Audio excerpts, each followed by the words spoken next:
I've seen some media reports talking of 2 pilots who were abducted in Bukavu, in eastern DRC, Ugandan pilots. A plane had been chartered by the International Committee of the Red Cross to evacuate some of their people in Bukavu. They flew there, but landed when the situation had dramatically changed. And the report suggests that one person on the aircraft was shot and later succumbed to their injuries, and the 2 pilots have been abducted. These are civilians, civilian operating commercial charter services. So government of Uganda, through the relevant diplomatic channels, are following up on this matter. So UPDF is not involved in this at all. But of course we are concerned that our fellow citizens have been harmed in some place, and we will do everything required if we are asked to provide any assistance required. Yes, awo wenyini wetugenda okubanga tutandikira mukwano gwange najo sinzo bango tuliza nkutegeeza nti oli ku Yugi Updates TV gwatana banku bango otweyungako kirira wansi waliwo ekigambo subscribe kikoneko. Jukira nti ennaku zino bibadde bitambulira ku mimwa gy'abantu ne ku social media nga bisaculatinga nnyo biba pilots ababiri abakwatibwa mu kibuga Bukavu eri mu Democratic Republic of Congo. Wabula olwaleero UPDF avuddeyo. Charles Magezi omwogezi wa UPDF netangaza ku nsonga eyo naga nti n'abakwatibwa tebali ba UPDF, bali ba civilians newankubadde waliwo obutakkaanya mu aircraft eyaliwo mukadde ako ng'egenda okulandinga wali eri ku United Nation.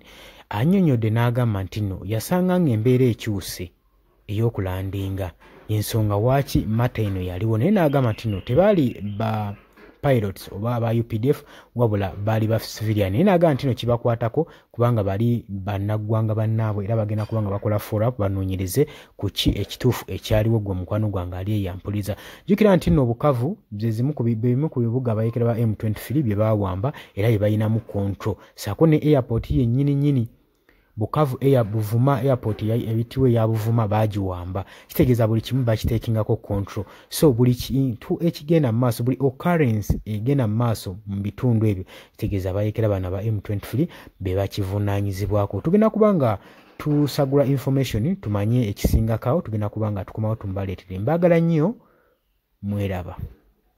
Yes, oli ku Yugi Updates TV. Osinzira okubanga otuuliza gwe mukwano gwange yenna ali eyo. Gwe nagambye agala otweyungako, agala okweyunga ku channel eno, kirira wansi waliwo ekigambo subscribe kikoneko, okoonene mukadde, temwerabirako na mukadde kubanga akadde ako mukwano gwange gakuyambako nnyo okuleetera notification message. Bwe wabanga waliwo information yonna gye tutaddeko. Ate buli wo subscribing obeera otufollowinze, kitegeeza buli kimu kye tunaateekako ojja kubanga okifuna gwe mukwano gwange. Leka okipingwe ng'oli updated ku buli kimu ekigenda mu maaso mu ggwanga gwali eyampuliriza. Abali mu Qatar, Oman, Dubai, Saudi Arabia, abali e Dubai, abali mu US, abali mu UK, abali Canada, abali mu South Africa, nammwe abali mu Ndwana Kenya, nalekaani menyani, nammwe abali mu Asia matumiddeko nnyo, mwe bali kwekuumira ku Yugi Updates TV, mwe mbeezezzaawo amayengo gano aga Yugi Updates TV. Mikwano gyange sola beebaza kinnoomu, wabula nsazeewo nkozese lino eddoboozi ery'ewamu nsobole okubeebaza. Mwebale kuyimirizaawo channel eno, mwebale mwabajja naddala mwabajja mu comment section ne mukomentinga ne muteekako endowooza yammwe ne mutangaaza bannayuganda ku ki ekiteekeddwa ekituufu okukolebwa gwe okusinziira ku ndowooza yo. So muna batajjangako mu comment section, mbakubiriza okujja mu comment section muteekeko ebirowoozo byammwe, mutangaaze eggwanga ku biki byaba bagenze mu bukyamu ne bikolebwa mu bukyamu eri bannayuganda. Dani ku Airlines e Kenya, nawe nkutumiddeko ennyo, naye jangu mu comment section oteese, toteekako buteesi linnya lyo.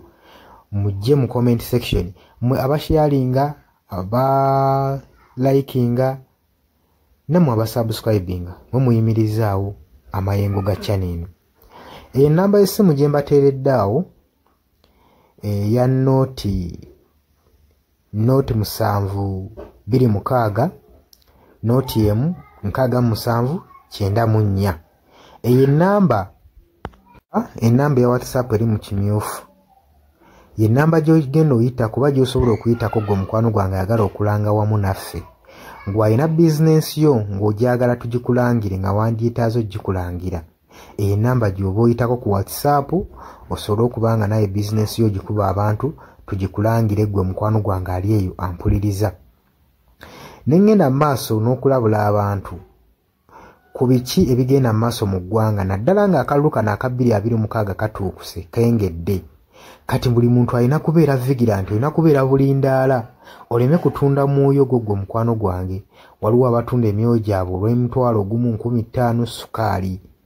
Gwe beera ng'omanyi akaseera we kanaatuuka akakuba ballot paper, beera nga manyi omuntu ogw'ogenda okuwa, gw'ogenda ottiikinga, gwe gw'olaba asobola okukulaakulanya ekitundu kyo constituency yo, gw'olaba agenda otwala eggwanga mu maaso.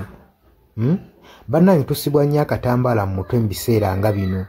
Newankubadde obwavu babubalumizza mutya, totunda mwoyo gwo ku lw'akantu katono, wabula saasira ku ggwanga lyo, osaasire ne ku zadde lyo, osaasire ne ku future weenaabeera. Lowooza ku by'emu maaso. Weewaawo abamu muyinza okulowooza ng'ebyo batabakwatako nga tebikwatako, naye ensobi yonna ekolebwa eiza relative, sengaawo, maamawo, kojjaawo, biyinza otutuuka ng'ekyo ekizibu gwe kyetooloddeko, ate olaba ebikwatirako biyinza otutuuka esa ne byetooloola ne bifundikira nga bikkutteko gwe mukwano gwange ali eyo. So kyenva nkubiriza baganda bange mwenna abali ku Yugi Update TV ogenda maaso n'okusharinga information eno. Baganda baffe beebereremu ate era baleme kutunda mwoyo gwa ggwanga, babeere nga batambulira ku mazima, nga bayimirira ku mazima, nga bayimirirawo ku lw'eggwanga lyaffe erijja mu maaso, ku lwa future y'abantu baffe n'eggwanga lyaffe mu maaso, kubanga buli muntu ekigenda mu maaso kati akiraba. Bw'atalaba kigenda mu maaso nkakasa obeera muzibe.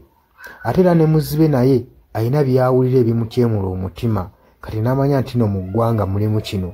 So nkubiriza buli omu obeere lalabayi wa munno, osobole okuba nga oli kalabalaba w'oyo ku biki ebigenda mu maaso. Obakubirize n'omubakubiriza. Waliwo abali mu byalo nga tebamanyi kigenda mu maaso. Mubaagaliza subscribinga ku mikutu gino bategere ebigenda mu maaso mu ggwanga lyaffe. Wakati smartphone zajja gwe mukwano gwange ali eyo. Wabula mbaagaliza olunaku olulungi, mubale kwekumira ku Yugi Update TV, mubata na subscribinga mugere mu maaso n'okusubscribinga. Mbaagala nnyo era mweraba.